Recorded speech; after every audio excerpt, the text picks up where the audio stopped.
Rachel White is a cocktail waitress at a truck stop strip club in an interstate cowtown in Central California. As her life spirals out of control, poverty and paranoia force her to make a string of increasingly desperate decisions.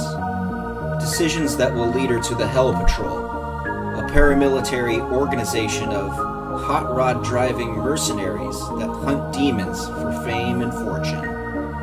This is Hell Patrol Origins.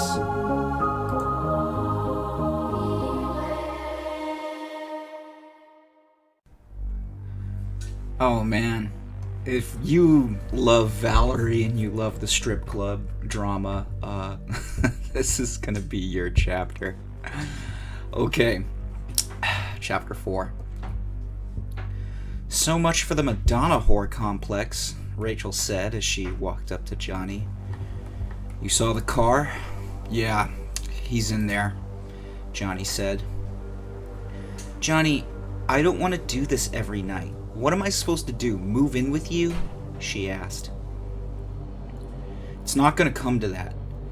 I just need to nail him on something. I need proof. More proof than your word. I'll shadow you tonight. You can catch him with that pill. If I can see it, I can call the cops. Put the fear of God in him, make him go away. If he's really packing date rape drugs in the club, then we've got a case on him, and we can go back and run all the security cameras from the other night when he was dumping cocktails. We can prove a motive for the suspicious behavior. Prove he was just here to snatch a girl. Give the cops a reason to run him downtown, Johnny said. You promise? Because I talked to the Hell Patrol guy on the way here, and he said he could make him disappear too, in a way that didn't sound entirely legal, Rachel said. How bad do you want to spend your weekend burying bodies in a ditch on the side of the interstate? I guess I hope it doesn't come to that, but honestly at this point, I'd shoot his ass in cold blood just for the closure. I'll make sure it doesn't come to that. Get in there, Johnny said. Rachel went into the club, her cat eyes adjusting to the darkness immediately. She saw the stalker with the receding hairline before he saw her, and was halfway across the floor before he noticed her. She ducked into the locker room, where she found Tiffany, huffing and puffing in front of a makeup mirror. Oh, it's you. You mind telling these guys it's a fucking strip club? Between Valerie's fanboys and your boyfriend out there that won't even buy a lap dance, there's barely any laps to grind in this dump to buy a girl a decent meal. Somebody needs to tell these fucking simps to stop saving their stripper boners for marriage, Tiffany said. Tiffany, there is nothing I would like better than to get that piece of shit to pay attention to literally anyone but me, Rachel said, opening her locker to pull out her cocktail dress. Tiffany turned to look at Rachel and say something snide, but as she got a look at her naked body while she was changing, her frustration turned to fascination. Then realization. Holy shit, Ray, were you in a fight? Oh my god, you fucked Johnny last night, Tiffany breathed. What the... God damn it! Rachel remembered the erotic bruises all over her body. She tried to cover them up by getting dressed faster, only to remember that the dress was sheer silk and hid nothing. Well, I guess I'll eat tonight after all. Valerie owes me $20, Tiffany said. You guys bet on whether or not I would hook up with Johnny? Rachel asked incredulously. The bet was you'd either fuck him or you were a lesbian. You never talk about the kind of men you're interested in, so we weren't sure if you were in men at all. We figured if any guy had a chance it was Johnny because, well, the whole fucking club. Rachel groaned. Well, you have the honor of being the first cocktail waitress. It was dancers the whole way down until last night, Tiffany shrugged. I can't believe this shit. I've avoided drama my whole life, and the one night I let my guard down to get some therapy dick, it's the one fucking guy that's fucked every girl I know. My life is one long cosmic joke with no punchline, Rachel whined. You could do worse for therapy, Dick, Tiffany shrugged. I thought I wasn't mad about it anymore because I'm dealing with so much shit right now, but... Oh my god, you fucked him! Valerie's voice drifted into Rachel's ears, and her heart sank into the pit of her stomach.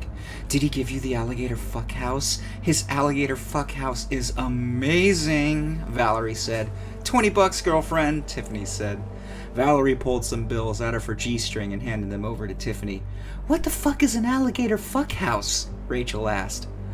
That's when he gets on you from the back, fucks you prone bone, bites your neck, and then locks your arms and legs with his and rolls you across the mattress with his teeth still on you and his cock still in you, Valerie explained. Holy shit, Tiffany gasped. That sounds amazing, Rachel admitted. Oh, it was so good I came so hard, Valerie said. Well, I guess you're not gay. I lost the bet.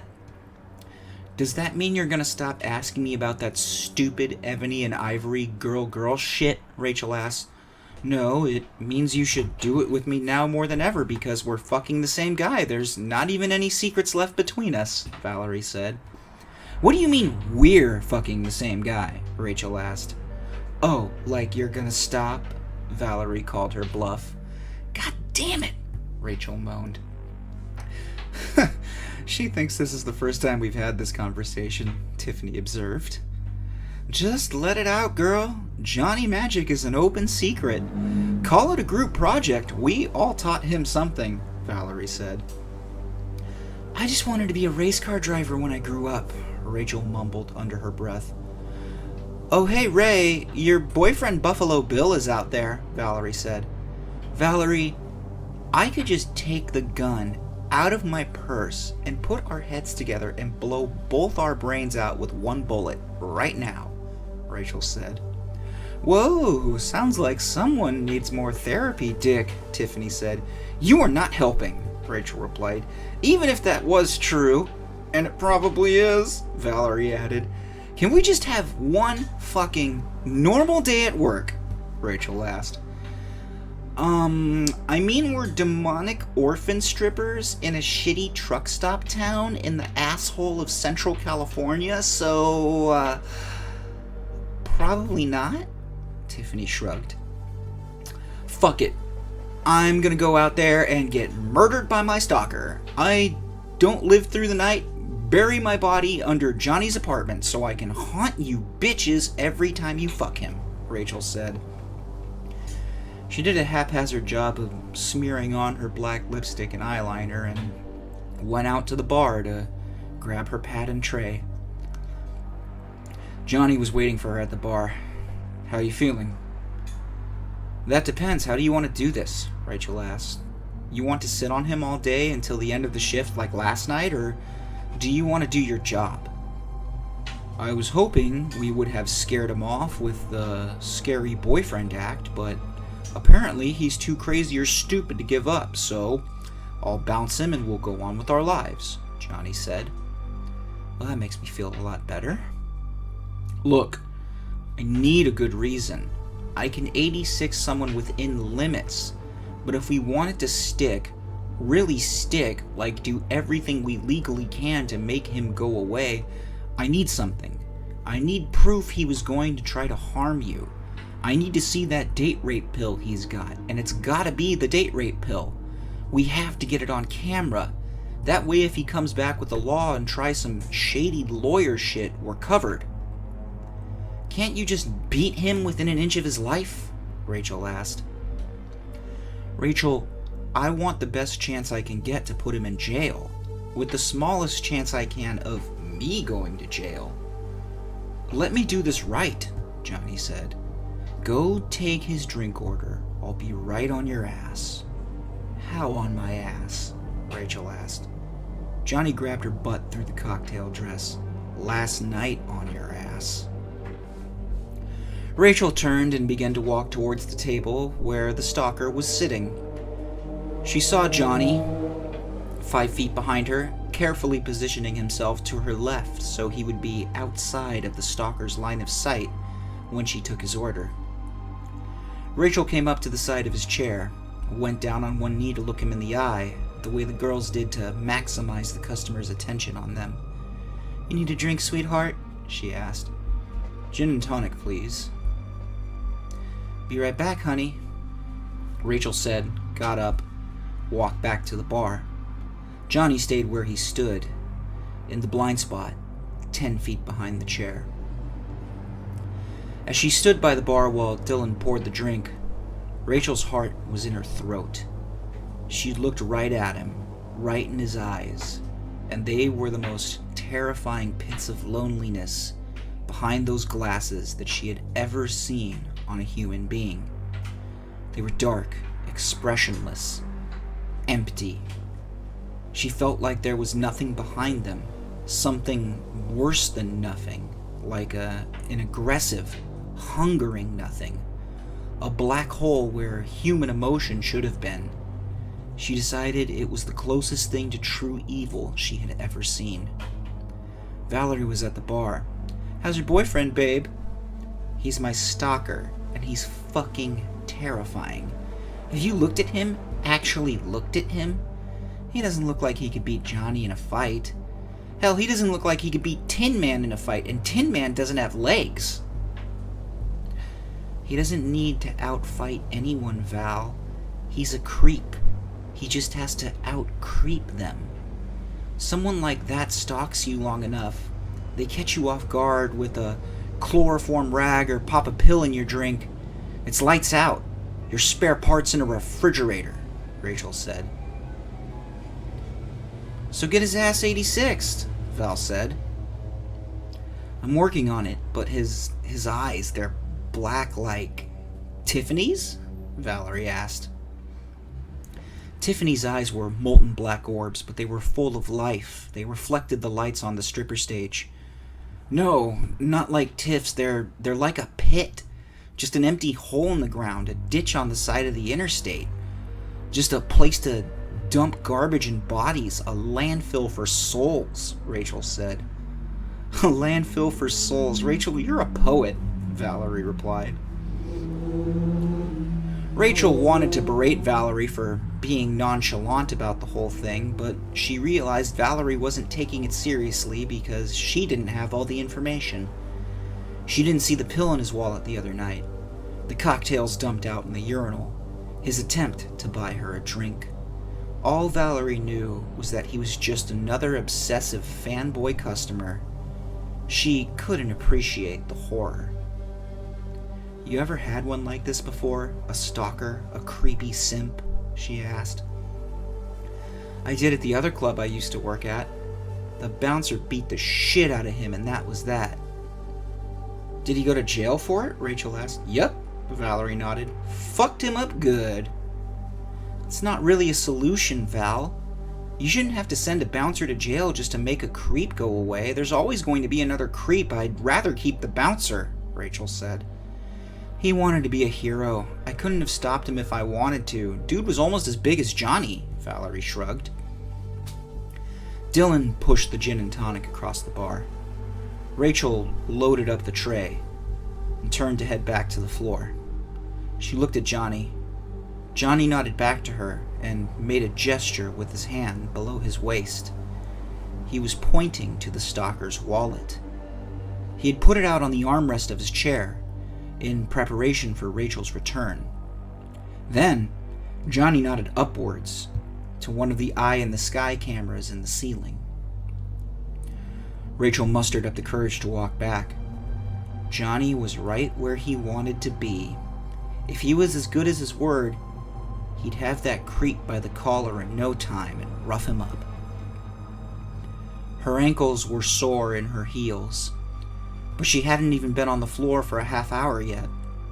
Her knees felt cranky, her elbows stiff. She could feel every sex bruise that Johnny made on her, felt the roots of her hair where he pulled it, the pressure on her horns from his hands.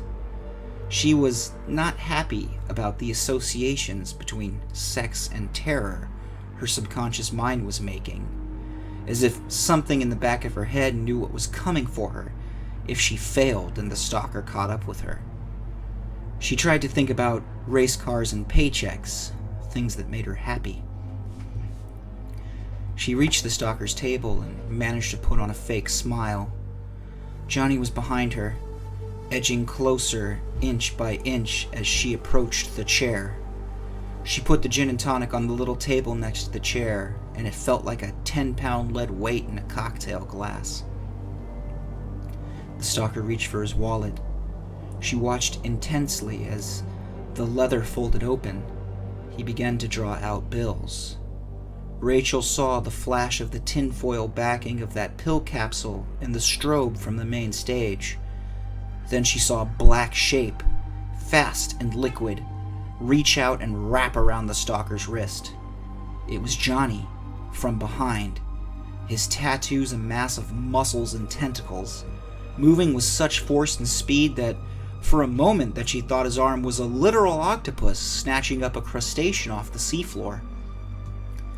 The stalker made an anguished sound of surprise. His gin and tonic tipped and toppled on the floor. Alcohol splattered the carpet, and ice skated towards the stage. Rachel looked on, frozen in the moment.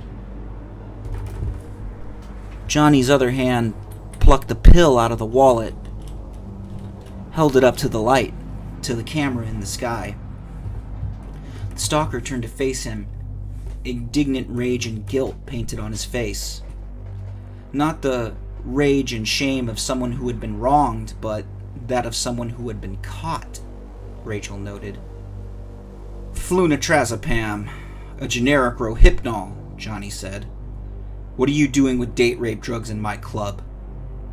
I have a prescription for that, the stalker said, too fast, automatically. No, you don't, Johnny said. Doctors don't like to prescribe hypnotics. They're very abusable. You got this from some crooked quack that sold it out the back door of the hospital. You can't prove that, the stalker said. Rachel was more disgusted and fearful of the calmness in his voice than anything. He was indignant, annoyed, hand in the cookie jar caught, but not violent and emotional. The lack of passion in his response to the accusation only reminded her more of his soulless eyes. I don't have to prove shit. You've got a known date rape drug in your wallet. You were here last night dumping out cocktails and trying to buy my waitress a drink. And I know you've been following her around town outside of the club. I've got security cameras and I've got your drug. You're 86th, pal. I don't ever want to see you in here ever again. And if I see you on the street, I'm calling the cops. As a matter of fact, I'm calling the cops right now. Dylan, call the cops! Johnny shouted across the room to the bar. Johnny shouted. I can never do it right in one take. But that doesn't matter, because you're only getting one take anyways. Sorry. Get the fuck out of here right now. I'm giving them this, and all the tapes, Johnny said, putting the pill into his shirt pocket. The stalker, still indignant, still defiant, but ultimately acquiescent, stood up, put his wallet back in his pocket, and walked to the door without incident. Johnny was behind him. At the last moment, he turned his head to look back at Rachel, but Johnny sidestepped, moved to block his view, and shoved him out the door. Cops are coming, Johnny, Dylan shouted from the bar. Of course they were coming. They were always happy to show up to the strip club and play hero. Sometimes the girls gave them a free dance or two, not out of any sense of gratitude, just to make sure they knew the difference between the streetwalkers and the strippers when they saw them. The club girls wanted to make sure the cops knew that they weren't on the menu when they went out pulling over tiefling girls at night. Couldn't you have at least kicked the shit out of him and held him for the cops? Rachel asked. That would have been assault, Rachel. and unlawful imprisonment, Johnny said. Is it really flunitrazepam? Yeah, it's the real deal. I've been a bouncer for a long time. You learn how these creeps work. Sometimes from catching the creeps and sometimes from the cops. They'll take a report. I'll give them the evidence and the security camera footage from tonight and last night. With both of our testimony and the camera to back it up, they'll have enough action for a warrant. Then they might actually do their jobs. It's the cleanest way. You really think you would have gone downtown for assault after you pulled the roofie off of him? Rachel asked. I don't know if I would or wouldn't, but I wasn't taking the chance. And besides, I don't like the idea of him being here when you talk to the cops. The stories he might tell, Johnny said. Like what? Rachel asked. He probably saw you with those gangbangers the first night you noticed him. He could assume you got something from them. It would be a safe bet. If the cops leaned on you, they'd probably find that stupid fucking hot gun you've got. It's in your fucking purse right now, isn't it? Johnny asked. Rachel realized that he was right. Yeah, it is. Rachel, you need to dump that thing. Get a screwdriver, take it apart, toss it in the drainage behind your apartment. Do it tomorrow on your day off. Rachel knew she should do what Johnny told her, but she didn't want to let go of the gun until she knew the cops found the stalker and locked him up. There was still a whole shift for him to come up with a new, creepy plan, and suddenly Rachel remembered that. She recognized the wisdom of Johnny wanting to keep tabs on him the prior night.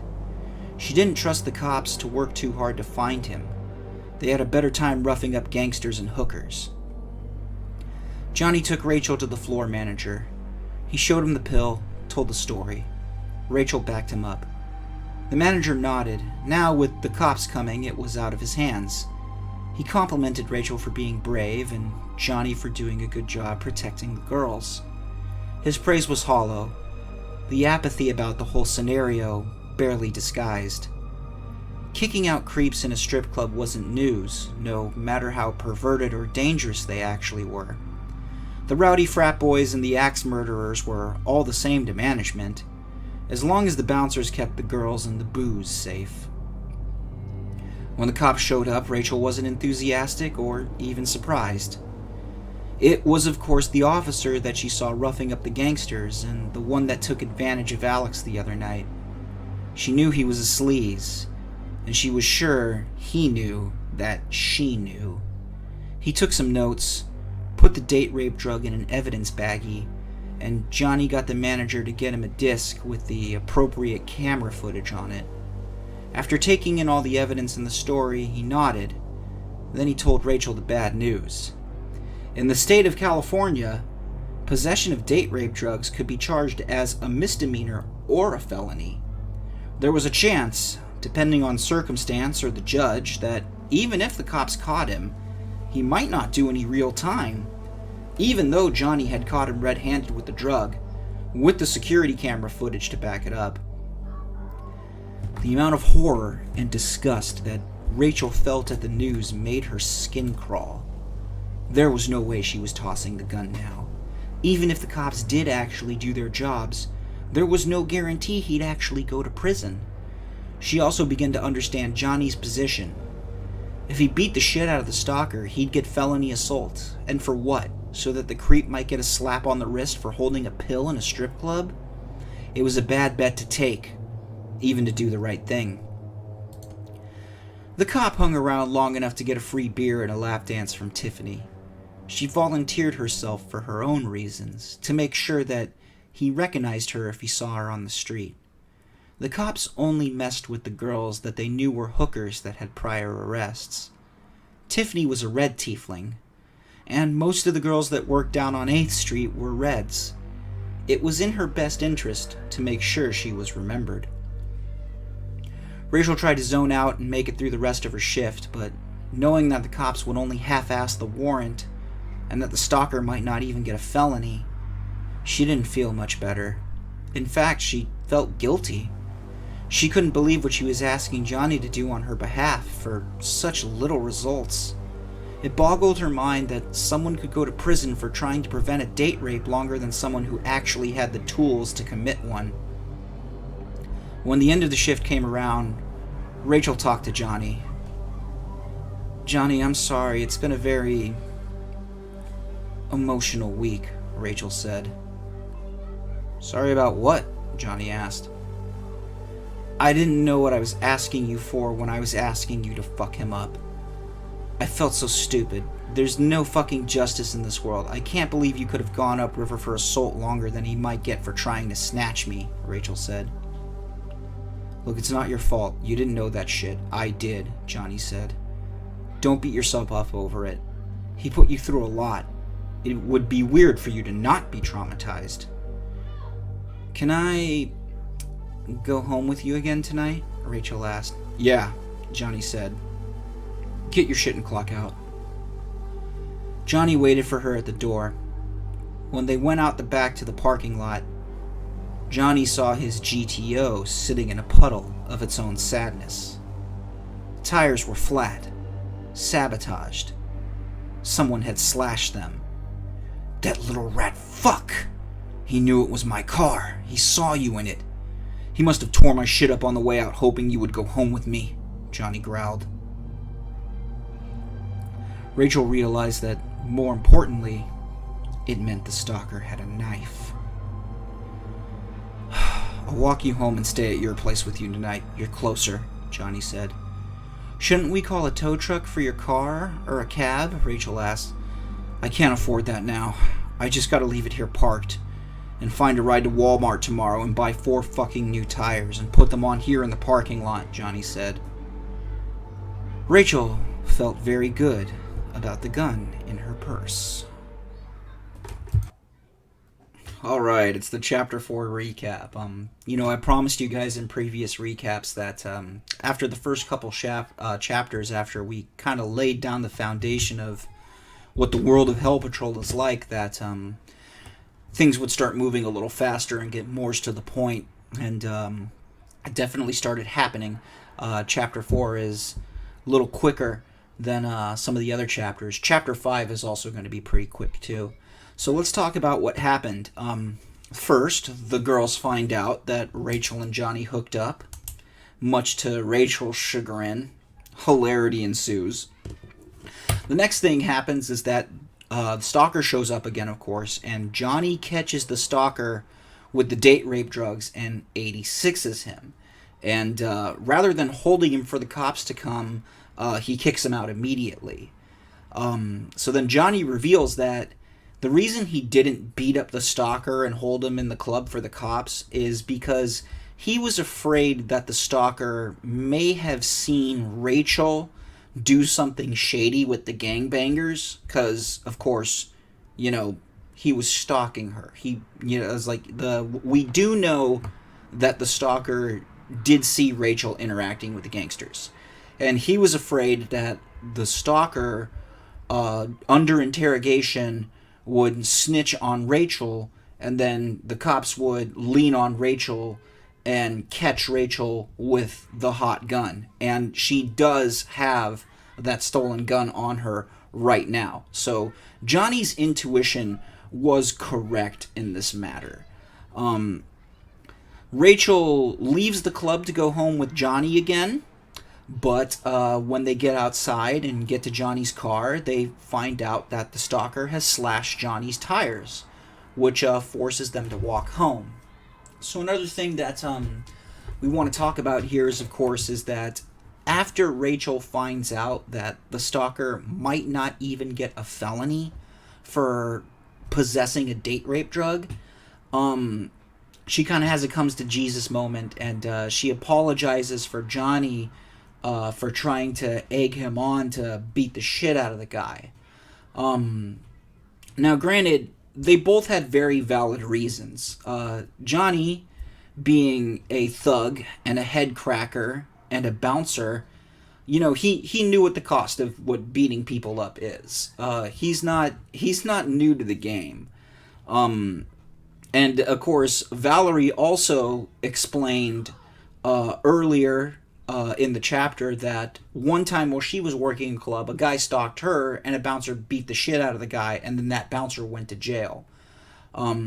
So this is another example of Rachel putting everyone's interest ahead of her own. Even though she is the one in danger, she's more worried about other people suffering the consequences for her actions than she is for herself. It's part of her ongoing stress and her self-esteem issues, her constant self-deprecation. And this is something that I've leaned on in the past in the recaps. We've talked about this. Rachel needs to grow a spine. She's making a lot of bad decisions under stress, and she keeps putting all of her friends in front of her, which is, noble and virtuous to a point, but, if you're too busy taking care of everyone else, how are you going to take care of yourself? So, very soon, well, actually, I don't know about very soon. Very soon is relative. There will be a point where Rachel cracks, and we're finally going to see her take charge. Now, that's not going to happen next chapter, and I don't think it's going to happen in the chapter after that, but we'll see. There will be a change in Rachel. I promise that it's coming. She's not going to be a doormat forever. Now, let's talk about going into Chapter 5. Chapter 5 is a big, fun chapter because we are going to meet an actual Hell Patroller. Not just the recruiter, not just some fucking rando. We're going to meet an important character who becomes one of Rachel's mentors. And the reason I'm spoiling this and telling you this right now is because we're actually going to start meeting other characters that are important to the story, and they're going to start coming on kind of fast. But most importantly, the suspense and horror arc of Rachel being stalked is going to end soon. And we're going to start meeting characters that are actually happy and in control of their lives, as opposed to, everybody who is depressed or poor or a deadbeat fuckboy. Not everybody has to be a dark, brooding character. It's like they say at the end of The Crow, it can't rain all the time. So next chapter is going to be fun. We're going to meet a new character who's very important to the story, and it doesn't rain on him. So, if you're getting a little tired of the constant edginess and suspense that's been going on with the Rachel Stalker arc, don't worry, it's coming to a close soon. And this new character that's coming up he's actually a lot of fun. He's gonna get his own voice. I only change my voice like slightly when I narrate for the girls, and the dudes all kind of sound the same. But this new character will actually kind of get his own voice acting. So, the monotone of brooding sexual assault victim shit is finally gonna start drawing to a close, and we're going to enter a new arc in the story. So I hope you're as happy about that as I am. Thanks for listening. Come back again for Chapter 5 of Hell Patrol coming soon.